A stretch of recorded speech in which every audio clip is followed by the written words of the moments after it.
বাপের চোখের মনি নয়, মায়ের সোনার খনি নয়, ভাইয়ের আদরের ছোট বোন।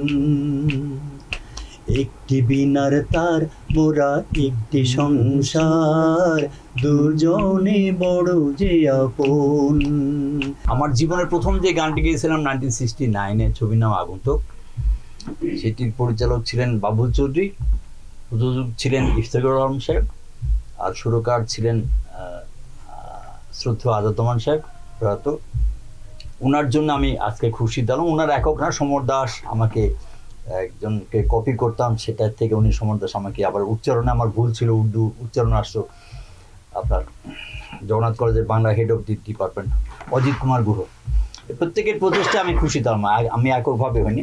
এনিওয়ে রাজ্জাক সাহেব 69-এ যেদিন গান রেকর্ডিং হচ্ছিল, তখন আমি যখন স্টুডিওতে ঢুকি, প্রযোজক সাহেব বললেন যে আজাদ সাহেব আপনি শিল্পী চেঞ্জ করেন। তখন আমি ইন্টারমিডিয়েট ফার্স্ট ইয়ারে, খুব পাতলা পুতলা ছিলাম। আজাদমান সাহেব যে কথাটি বলেছিল, এটা আমার ফ্যামিলি মেম্বার বলবে কিনা সন্দেহ, বলে স্টোন চিনতে আমি কোনো ভুল করিনি। আমি হিসাব করতেছি যে গানের ভিতরে আবার স্টোন আসলো কেন।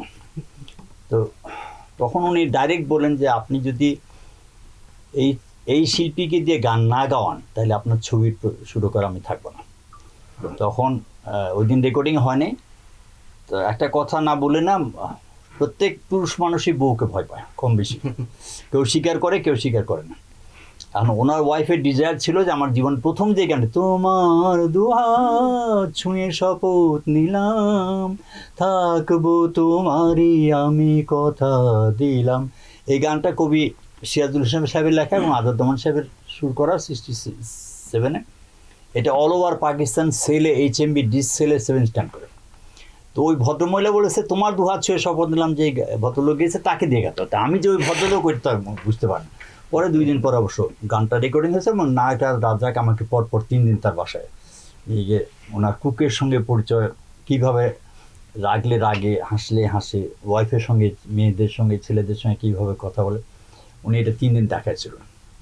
নায়কটা রাজ্জাকের আমি তখন যেটা ছিল, আমরা কিন্তু প্রত্যেকে যেরকম একজন টি বয়, তার ওর কন্ট্রিবিউশন ছিল। রেকর্ডিং স্টুডিওতে যে টি বয় ছিল, তারও কিন্তু সিনেমাতে কন্ট্রিবিউশন ছিল। আর নায়করাজ রাজ্জাক কখনো বলে না যে আমি এককভাবে রাজ্জাক হয়েছি। আর আমি খুশি দিলাম কখনোই বলতে পারবো না যে আমি এককভাবে খুশি দিলাম। প্রত্যেকের ক্ষুদ্র ক্ষুদ্র, যেরকম যারা তবলা বাজাতো, তাদের আমার একটা ক্যারেক্টার খুব খারাপ ছিল, আমি খুব ফাস্ট চলাফেরা করি, খুব লাফালাফি করি, মাইকের এক জায়গায় থাকতে পারি না, ওইটা কন্ট্রোল করতেন সব সুরকাররা। প্রত্যেকে কন্ট্রিবিউশন ছিল জন্য আজকে আমি খুশি দিলাম হতে পেরেছি। এবং লিনু বিলার সঙ্গে গাওয়ার সুযোগ করে দিল। একটু কথা বলি, এই যে চঞ্চল আছে না, ও চঞ্চলতা কিন্তু এখন আরো বেড়ে গেছে, অনেক বেড়ে গেছে একদম। মাঝে মাঝে এরকম করে আমি কিন্তু হাইপার, কিন্তু ও আমার ওস্তাদ এই ব্যাপারে। আচ্ছা, হ্যাঁ, সাংঘাতিক চঞ্চল। চঞ্চল, ওই গানটাকে একটু শোনাই দিন। এটা জীবনানন্দ জামালের লেখা, এটা একই দিনে হয়েছিল। চঞ্চল দুনয়নে বলো না কি খুঁজছো, চম্পানা করো বিনা পলসের গুচ্ছ, চঞ্চল দুনয়নে বলো না কি খুঁজছো, চম্পানা করো বিনা পলসের গুচ্ছ। তবে তখন যে মিউজিশিয়ানরা ছিলেন, তাদেরকে যদি আমি অস্বীকার করি, তাদের কন্ট্রিবিউশনকে যদি নো বলি, আমার মতো গাদ্দার পৃথিবীতে অবশ্যই। তাদের যে কন্ট্রিবিউশন ছিল, এটা মানে অ্যাকর্ডিয়ান যিনি বাজাতেন, বাঁশি যিনি বাজাতেন, এসরার যিনি বাজাতেন, এখন খুব কান্না লাগে। গান গাইতেই হবে, কিন্তু ওই ফিলিংটা আসে। ওই যে লাইভ একটা গাইতে গেলে যে 10টা বেহালা কাজ করতেছে, তোমারটা হইতেছে না, খুশি দাও, আবার গাও। একটা গান আপনি, আমার মনে আছে আমি সবচেয়ে বেশি মানে ভুল গাইতাম, এবং সুরকার আলী হোসেন সাহেব একটা কথা বলতো, গান শিখিয়ে দেয় একরকম, গায়ে আরেকরকম।